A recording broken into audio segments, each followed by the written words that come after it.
वाटरमेट तो जल्द ही बनेगा, क्योंकि आज हम लोगों ने ऐलान किया है। निश्चित रूप से अगले दिनों में उसके लिए जो भी हमें कार्यक्रम बनानी है वो बनाएंगे, और हमने जैसे कहा उसको हम लागू करेंगे।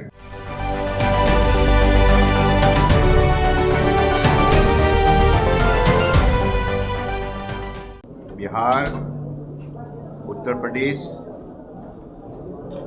झारखंड और वेस्ट बंगाल सभी प्रदेश सरकार को धन्यवाद देता हूं।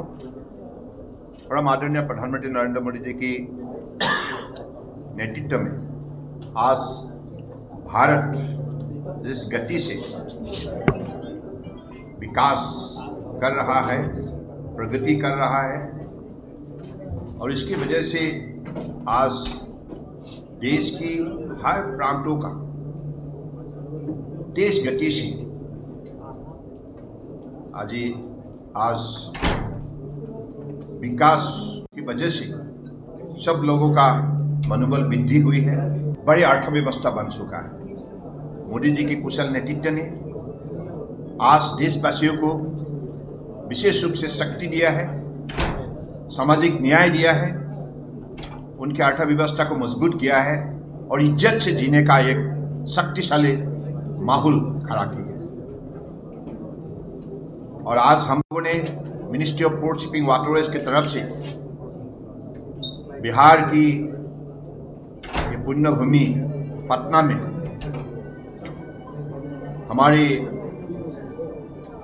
सारे प्रदेश के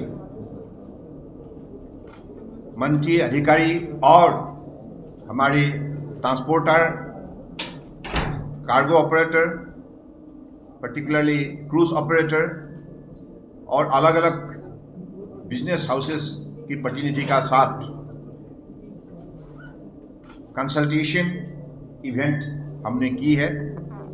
और इस कार्यक्रम में आज हमें विशेष रूप से जो सहयोग हमें मिली है, खास करके बिहार प्रदेश सरकार की तरफ से, मैं आज इस सहयोग के वजह से जो भी आज कार्यक्रम सफल रूप मिले है, इसके लिए मैं विशेष रूप से बिहार की माननीय लोकप्रिय मुख्यमंत्री नीतीश कुमार जी को धन्यवाद देता हूं। और आज जैसे माननीय प्रधानमंत्री जी ने हमें निर्देश दी थी कि जलमार्ग विकास के लिए मजबूत कदम उठाना चाहिए और हर कार्यक्रम, हर परियोजना को सही समय पर लागू करना चाहिए, क्वालिटी इंप्लीमेंटेशन होना चाहिए और प्रदेश सरकार का साथ मिलकर कामों का गति को बढ़ाना चाहिए।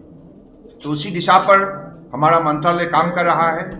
इसलिए मोदी जी के नेतृत्व में जो 11 साल की उपलब्धि हमें हासिल हुई है, आप लोगों को भी मुझे लगता है गर्व महसूस होगा, क्योंकि पिछली यूपीए की कार्यकाल में नेशनल वाटरवेज में cargo handling capacity ship 18 million metric ton पर सीमित रहे। लेकिन नई नई पॉलिसी, प्रोग्राम, इनिशिएटिव के वजह से मोदी जी के नेतृत्व में आज जलमार्ग जिस हिसाब से विकास हुई है, और इसकी वजह से 145 मिलियन मेट्रिक टन तक हमारे कार्गो हैंडलिंग कैपेसिटी बढ़ चुका है, यानी कि 700% ग्रोथ। तो इससे साफ यही है कि माननीय प्रधानमंत्री जी ने नेशनल वाटरवेज एक्ट 2016 के जरिए यूपीए कार्यकाल में सिर्फ 5 नेशनल वाटरवेज हुआ करते थे, लेकिन माननीय प्रधानमंत्री जी की मजबूत निर्णय के वजह से और सही कदम की वजह से 5 के बदले 111 तक नेशनल वाटरवेज बने गए, और इनमें से आज 29 हमारे नेशनल वाटरवेज ऑपरेशनल बन चुका है। यूपीए की कार्यकाल में 3000 का लगभग ऑपरेशनल उनकी वाटरवेज थे, लेकिन अब 5,500 से अधिक ऑपरेशनल नेशनल वाटरवेज बन चुका है। तो इसलिए जो जलमार्ग में जो विकास हुई है और इस विकास की वजह से आज हर प्रदेश को इससे बहुत बड़ा लाभ मिला है। विशेष रूप से किसान हो, युवा हो, ट्रेडर्स हो, हर वर्गों को अपने अर्थव्यवस्था को मजबूत बनाने के लिए, दो अक्का रोटी इज्जत से निकालने के लिए सबको मौका मिला है। तो ऐसा एक माहौल, जिस माहौल के जरिए अगले दिनों में भारत को मोदी जी के नेतृत्व में दुनिया का सबसे मजबूत विकसित देश के हिसाब से हमें निर्माण करना होगा, उसी लक्ष्य प्राप्ति के लिए हर मंत्रालय के नई नई कदम उन्होंने अपनाया है और उसी हिसाब से पोर्ट शिपिंग वाटरवेज मंत्रालय की तरफ से भी अलग अलग कदम रचना की गई है। और आज आप लोगों ने देखा, जैसे आज हमारे सारे प्रदेश के हमारे जो भी प्रतिनिधि है उनकी जो आग्रह है कि बनारस से हल्दिया तक कैसा इंफ्रास्ट्रक्चर फैसिलिटी होना चाहिए, कैसे स्टेट ऑफ आर्ट फैसिलिटी होना चाहिए, इन चीज़ों को उन्होंने उल्लेख किया। तो उन्हीं की दिए हुए सुझाव के मुताबिक हम लोगों ने भी कदम उठाने का वादा किया है। खास करके बिहार सरकार की यही आग्रह है कि हमारे पटना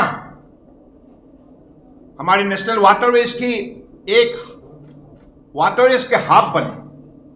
तो एक हब बनने के लिए जो भी व्यवस्था चाहिए, खास करके वेसल रिपेयर फैसिलिटीज और इलेक्ट्रिक कैटामरन यानी कि ग्रीन वेसल और वाटर मेट्रो यानी कि टोटली पोल्यूशन फ्री हमारे सीमलेस हमारे वेसल मूवमेंट, और साथ साथ में सारे बिहार स्टेट में 500 किलोमीटर का लंबा ये बिहार स्टेट में हर जो पोटेंशियल एरिया में अलग अलग जेटी हो, टर्मिनल हो, मल्टी मॉडल हमारे टर्मिनल हो, इन चीज़ों का विशेष रूप से निर्माण होना चाहिए। तो जैसे उन लोगों ने आग्रह किया था, तो हम लोगों ने भी निर्णय किया है कि हम इस सिलसिले में सारे विषय को अध्ययन करने के लिए पहले टास्क फोर्स गठन करेंगे। इस टास्क फोर्स में मिनिस्ट्री ऑफ शिपिंग रहेगा, इंडियन वाटरवेज रहेगा और बिहार के प्रदेश सरकार रहेगा, उनके प्रतिनिधि के द्वारा, और कहाँ क्या क्या व्यवस्था लेना जरूरी है ताकि हम किसानों को मदद कर सके, छोटे छोटे व्यापारियों को मदद कर सके, हमारे विद्यार्थियों को मदद कर सके, हमारे गांव के लोगों को मदद कर सके, हमारे विशेष रूप से रिवर क्रूज को हम प्रमोट कर सके, और बिहार की जो भी गरिमा है, जो प्रसिद्ध इतिहास है, इन चीज़ों को देश और दुनिया जाने, सभा को सफल बनाने के लिए सहयोग किया है। तो मैं विशेष रूप से सारों प्रदेश की जनता को भी मैं विशेष रूप से धन्यवाद देता हूं, क्योंकि सब लोगों का सहयोग की वजह से आज पिछली 11 साल में गंगा में जो भी प्रगति हुई है, जो भी इंफ्रास्ट्रक्चर बनी गई है, इसके वजह से आज गंगा के जरिए देश का अर्थव्यवस्था को मजबूत बनाने के लिए एक नया गति हमें, शक्ति हमें मिली है। तो मुझे मानना है कि अगले दिनों में आप सबका सहयोग से हम अपने लक्ष्य को पूरा कर पाएंगे। धन्यवाद। कब तक हो जाएगा? विदिन ए मंथ निश्चित रूप से पहले अध्ययन होगा, टास्क फोर्स बने जाएंगे, उसके बाद अध्ययन होगा और हम लोग सहमत व्यक्त करेंगे कहाँ क्या स्ट्रक्चर सही है। क्योंकि हमें एक तो कार्गो वेसल मूवमेंट, दूसरी हो गया रिवर क्रूज मूवमेंट और पैसेंजर्स मूवमेंट, 8 गंगा नदी का दोनों पार में अलग अलग इंफ्रास्ट्रक्चर हम फैसिलिटी डेवलप करके दोनों पार में बसे हुए परम आदरणीय जनता को हम विशेष रूप से अपने जीवन को आगे बढ़ाने के लिए एक व्यवस्था हम प्रदान करेंगे। कब तक साकार हो सकता है? क्या वाटर मेट्रो तो जल्दी ही बनेगा, क्योंकि आज हम लोगों ने ऐलान किया है। निश्चित रूप से अगले दिनों में उसके लिए जो भी हमें कार्यक्रम बनानी है वो बनाएंगे और हमने जैसे कहा उसको हम लागू करेंगे। धन्यवाद।